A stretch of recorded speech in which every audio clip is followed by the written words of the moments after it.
Hi everybody, this is Wendy Lovejoy and I'm bringing you a video, and the topic tonight is how to keep yourself motivated. One of the reasons that I chose this topic is this past week, if you have enrolled or subscribed to any one of my mentoring programs, then you and I had a 30-minute one-on-one conversation. And one of the things that I was finding is that people were asking me, how do I stay motivated? A lot of people had some amazing resolutions at the beginning of the year, and they were so pumped up about getting these things accomplished in 2016, and now I'm hearing things like, how do I stay motivated?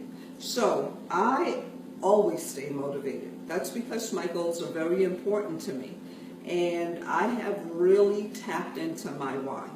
But I wanted to share 10 of the ways that I stay motivated. I could share at least 150, but tonight I'm going to share 10.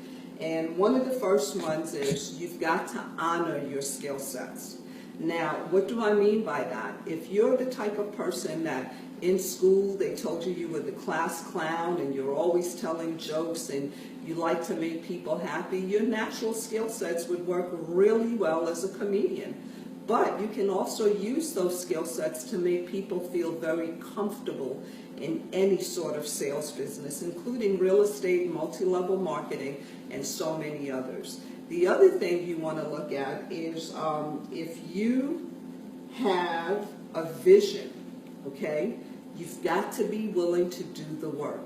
So you can't have a dream and a vision and not be willing to do the work. We just celebrated Martin Luther King's birthday, and can you imagine if he had the dream but he wasn't willing to do the work?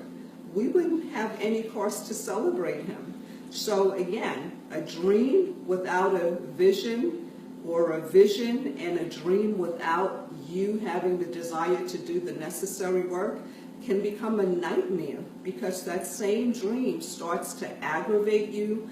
It starts to make you feel unhappy and agitated, but it's only because you're not willing to do the work that is going to get you to see that dream or vision become a reality. So I want you to think about that. Number 3 for me is to continue to start attaching good feelings to having money. A lot of people will sometimes not want to make the money or do the actions to make the money that they have to do because they've not attached very positive feelings to being successful. In their past, somebody may have said some negative things to them, or they had negative experiences when they tried to become successful, or they looked at mistakes they made in a very negative way. But if you start attaching good feelings, I like to think about the way I've been able to bless people when I am successful, the way I'm able to help people when I have a closing, the way I'm able to make sure people are enjoying life when I go to church and give money, not only tithing, but give a portion to pastor appreciation.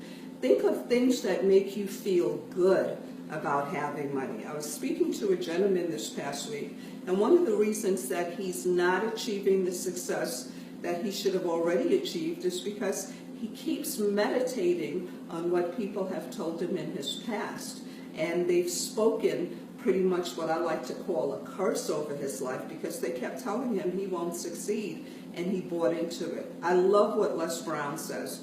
He says, never let somebody's opinion of yourself become your opinion of you, unless you're speaking to edify yourself. You've got to keep telling yourself, I am a winner, I am successful, I love what I'm doing, people love to work with me. Those are the kind of things that are going to keep you motivated, and you may have to get up every single morning and say at least 10 of those types of affirmations and put some energy toward it. The other thing that I want you to look at is you have to understand, number 4, that you're either going to learn from your mentors or you're going to learn from your mistakes. And I don't know about you, but the mistakes I've made on my own were much more costly than the mistakes my mentors have stopped me or helped me not to make. When I think about my mentors, they have helped me. They have helped me. And they have been worth every single penny that I have paid for them. They have paid, every penny that I've paid for mentors has really saved me in the long run. And had I not invested in mentors since the early 80s, I wouldn't be able to just come up with the kind of information that I share with you guys. And I still invest in my mentors because, again, the mistakes that I make on my own would be much more costly than the money I invest in mentors. So again, number 4 is understand you will learn from your mistakes or you will learn from your mentors.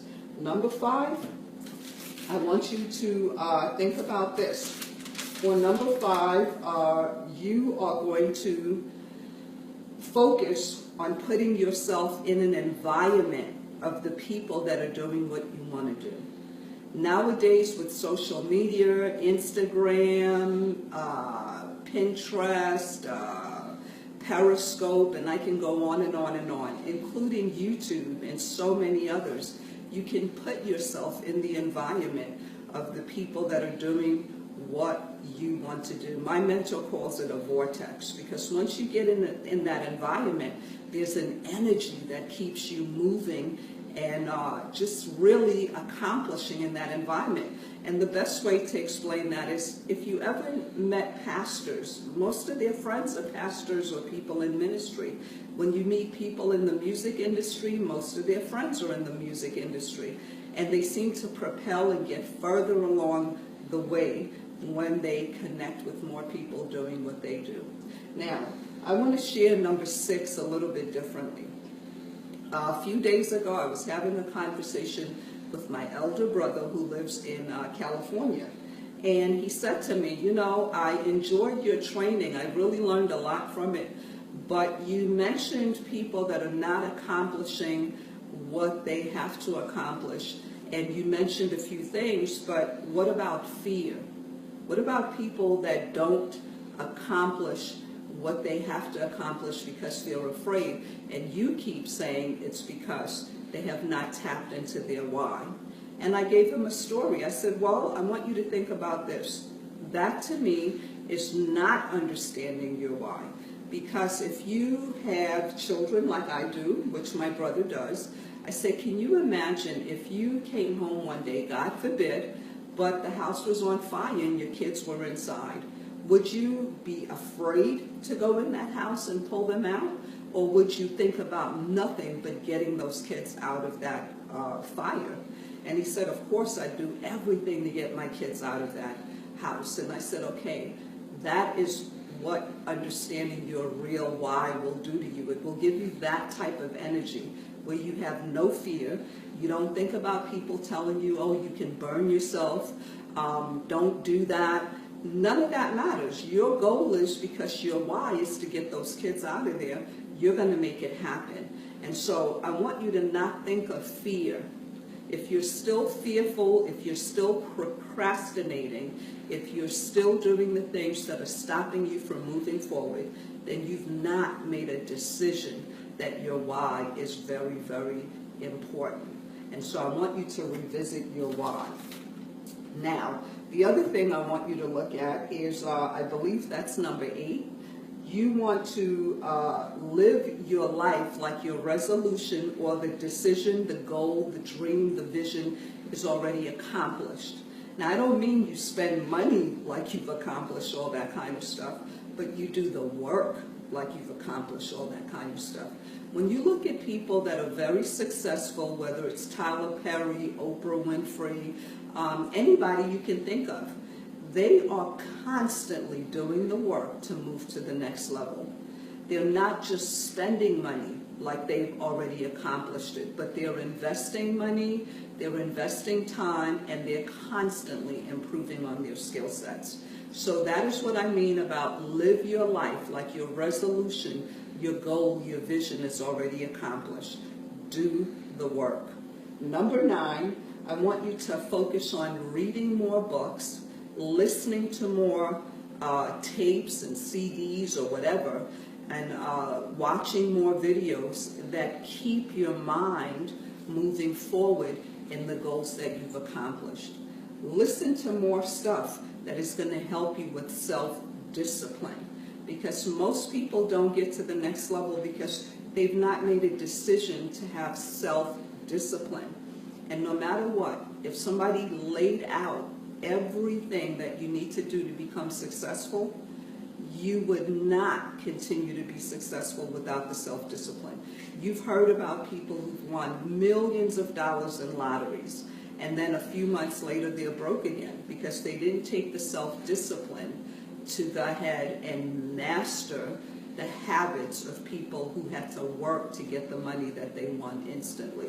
Another thing you can look at, there's a saying that if you took away all the money from everybody on this earth today and you had everybody start all over, the people that were wealthy, they'll be wealthy again. And the people that are broke will be broke again, because the wealthy people will do what other people aren't willing to do to have the success that they got in the first place. And it all comes with self-discipline.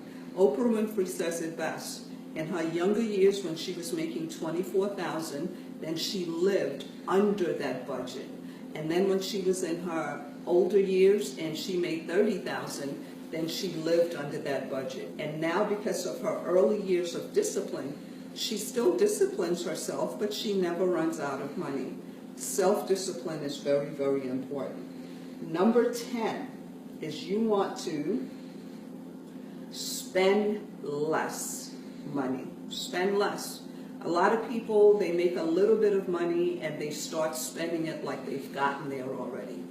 If you are not able to have a year's worth of your bills put to the side, then you can't be Big Willie yet, okay? You cannot become Big Willie yet. You still have to discipline yourself.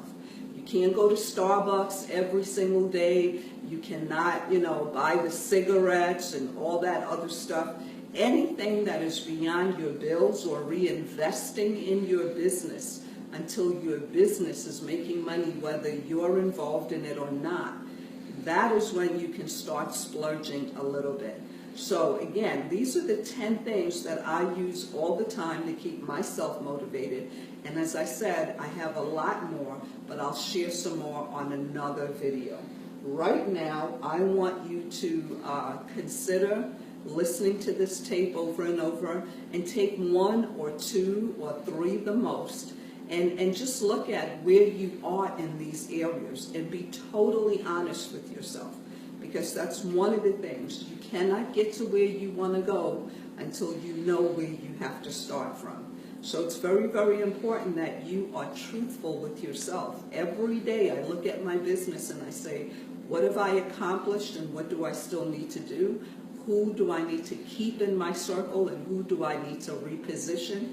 Who do I need to add to my circle? What skill sets do I still need to develop? And what areas do I need more self-discipline? If you do not work on those things with yourself, then 2016 is going to be worse than 2015, because I met with a realtor today and she shared with me that people are talking about the recession not moving as fast as people thought it would. So disciplines are very, very important. And I really believe a recession is God's way of reorganizing the money. That's it. Just putting everybody back on a level playing field. And if you master the skill sets or these top 10 things I shared with you, you will have major success. Again, my name is Wendy Lovejoy. And if you want to connect with me, you can connect with me at www.yellowlettermentoring.com or www.moneyanswersallnow.com. You can also like me on Facebook at Wendy Lovejoy Coaching, and you can connect with me or friend request me at Wendy Williams Lovejoy. I'm also on YouTube at Wendy Lovejoy TV, and I'm on Periscope and every other social media you can think of. There's even a blog if you like to read. So with that being said, I hope to see you after you master all these 10 suggestions. Talk to you soon. Bye-bye.